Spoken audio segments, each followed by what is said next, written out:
So hey guys, well, what happened was when I was recording on the test server, showing the pet artifact and the controller artifact, the test server shut down. So and the video got corrupted and I could not save it. So which is why today I will be using reverse Sentry's video just to just to comment or commentary over his video, then bit of his commentary as well about the pet artifact and then the controller artifact. So now the actual pet artifact, the actual name of it is called the source shard. So as you can see from the description, activating God's strength, which is now an ability just like the gem of horrors artifact. It gives it extra ability which you have to hit, and this grants 200% increased damage for 5 seconds for 3 pets only. So let's say you had the henchman, you had your robot sidekick, and then you had your I don't know, something like, I don't know, the seahorse. Only them 3 pets would be buffed, your first 3 pets. But if you summoned another pet afterwards, this would not apply. It only covers for 3 pets. Then at 10% chance, refresh the cooldown of Godwave Strength when casting a superpower. There's only a 10% chance of that. And in regards to the stats, it gives you a lot of might and some nice precision as well. So I would see some precision players be using this if their loadout involves in using a lot of pets. Like for instance, you have the utility belt and you're going to use the booze and your henchman and your robot sidekick. Like for sorcery and your grand summoning supercharge, so that's got a lot of pets on the field. So I would see that type of play style using this type of artifact. So it just comes down to what type of power you are and how you actually playing your role as a DPS, which it will determine whether you use this artifact or not. So now, as the video goes on, it goes on and starts talking about the grand summoning supercharge for sorcery. As you guys all know, it summons the extra pets, and the actual ability is right there. It looks like a pool icon for Godwave Strength, and now you can see in action. Let me skip this forward. So here we go. So once you hit the ability, there's a cooldown. So I will just spam, and it. So here he is trying to get that 10% instant cooldown of this ability by spamming any of his superpowers. So in this case, you may need to use a superpower which has a instant cooldown and a low power cost. So in this instance, Soul Bolt for sorcery is the power he is using. May reset.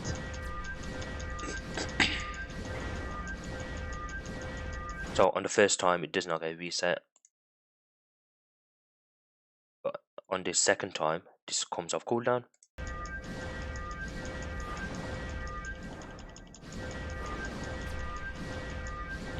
So there you go, it came off cooldown. Now you can hit that Godwave Strength once more. So now as we move on forward, here he is just going over that you may need to look at different powers based on your actual power, whether it is sorcery or not. See which power has a low power cost and very quick cooldown to be able to get this off cooldown as quick as you can. You last in animation, which is not too long to be honest. Yeah. I forgot to mention that this artifact has got really great base stats, especially might, and I hope they want to shift the meta a little bit from preg to might. So here I'm just talking about the stats of the artifact. Let's skip this forward. So with ReverseSentry, the stuff you do go over is very good. These guys, I will leave a link to his YouTube channel. You can watch his video for yourselves. The soul. So let's skip this forward. Now here he goes and tests out the Void Gazer, I believe. Your ability. So let's cast the Gromomon first. And so as you can see, the crits are like 2, 2, 2, 3. Yeah, it does about 2.4, 2.3k ticks, and with the new ability it should do about 9.5, 9.4, something about that. There you go. The initial her first crit was 9609. Then 95, well, 9910. So now with this actual ability, you need to time this perfectly for when the Void Gazer is using a pulse beam to get the most damage as you can. So you need to be mindful and know how your pets work for this actual artifact to get the most damage out of it, to know when your pet's about to do his big hit move, just like the sorcery or the crystal move where there's an epicenter, or the martial arts move. That will be very handy for that instance. So you just need to time it very perfectly. So as you can see, the damage is much Yeah, higher. as you can see. And now if you just skip this forward, here he goes ahead and just does more testing.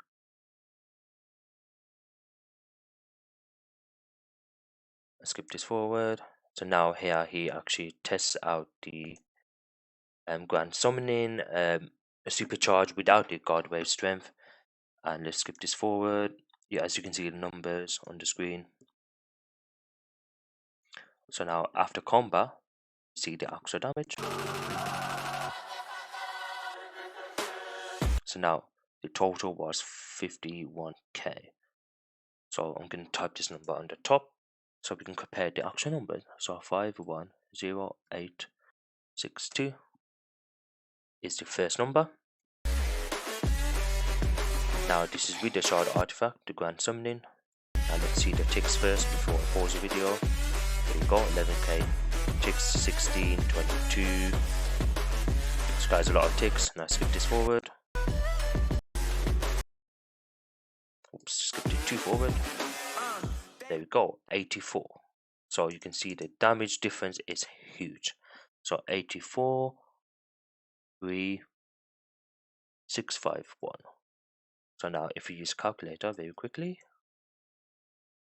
you can see the difference between them numbers. So 84,365 1, take away, I think that's right, 84351. Yep, take away 51062. Now we get that initial 332k damage increase just by using that one move. So for, like I said, it depends on the playstyle and type of pets you're using. This artifact may or may not be good for your particular power. So for sorcery, it's going to be very good because I think the sorcery is the only supercharge which is summon so many pets. You have the gadget supercharge which summons that extra drone which is affected by this artifact as well. On the top of my head, I can't remember any other artifacts who spawns pets, but yeah. So it just depends on your power entirely, if whether you get this artifact or not. So as you can see, the difference between the two, you get that initial 332k damage increase.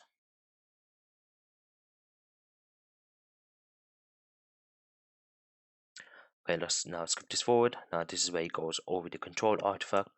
So now same thing with the control artifact to get the extra ability again. So at rank 80, you only get 2, which is to reduce the damage defense, and then the target's healing received. Then at rank 160, you get all 3 debuffs. So now this power you can hit at max range. And let's have a look. And so at 160 you get all 3. Then past 160, I would say around 180. On hitting an enemy with 3 targets, debuffs on it will grant power to you and your group members. So you will give that extra power to you and the group members, which does not work in this video because this artifact is bugged right now, which is why they may have closed the test server because these artifacts were not complete. And then double the amount of power granted by Siphon's weakness, which is a 200 rank.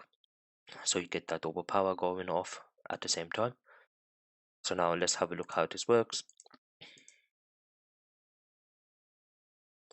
And please do note that this artifact with the amulet around will hit all targets around, but this actual ability only hits one target that you're facing or you are locked on. If it doesn't work currently, we can test it out. So let's apply the debuffs, and then if we drain our power bar and hit it, I don't see any power regeneration at all. So there you go. Just like I said, it's bugged. So now if you can move on forward, um, now with the Amulet of Ra artifact, this will allow you to hit more than one target. So at the moment he's not using it, but once he puts it in there, now when he hits it, I mean, that's the goal you have. You want to play all. And I mean, technically, without the amulet, you could do that. You could just play on one and then on the other, but that's kind of too slow, I guess. so yeah, just like I said, it's too slow. So having the Amulet of Ra with this artifact will be the main key here to be able to debuff all of the targets just by hitting one power. So now this artifact, well, in my opinion, this artifact would work really, really well with the claw artifact, which also technically gives not power, but like it buffs everyone in the group by it gives you a lot of stat buffs for the whole group, and it also gives a utilization boost and power to you as well. So with this artifact giving power to you as well on top, it's going to be pretty cool.